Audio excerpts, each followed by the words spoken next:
এই প্রস্তাব কিন্তু অনেকেই দিয়েছেন। আছে না কিছু আতেল মার্কার লোক? না, উনি শুরু থেকেই এই চিন্তাটাই করতেন। উনি কখনো ভাগ করেন নাই। উনি কখনো আমার বলতে এই শব্দটা কখনো উনি বিশ্বাস করতেন না। আমাদের। যার কারণেই দেখেন জনাব তারেক রহমান যখন বাংলাদেশের ৫ই আগস্ট নতুনভাবে একটা পরিবর্তন আসলো, একটা অনুষ্ঠান আমরা করলাম মানিক এভিনিউতে, একটা কালচারাল প্রোগ্রাম, বিজয়ের একটা প্রোগ্রাম। উনি তখন নাম দিলেন সবার আগে বাংলাদেশ। দিতে পারতেন বিএনপির আয়োজনে বা সবার আগে বিএনপি, সবার আগে বিএনপি, এরকম হতে পারে, বিএনপি মঞ্চ বলতে পারতেন।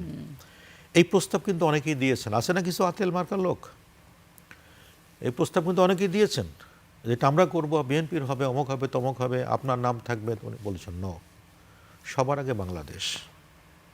এবং এখানে সবচেয়ে বড় বিষয় আপনি দেখেন, তারেক রহমান সাহেব বলেছেন যে আপনারা সবাইকে দাওয়াত দিবেন। এই অনুষ্ঠানে উন্মুক্ত অনুষ্ঠান, সবাই এখানে গান করবে। দেশের শিল্পী দেশের মানুষের জন্য এখানে গান গাবে।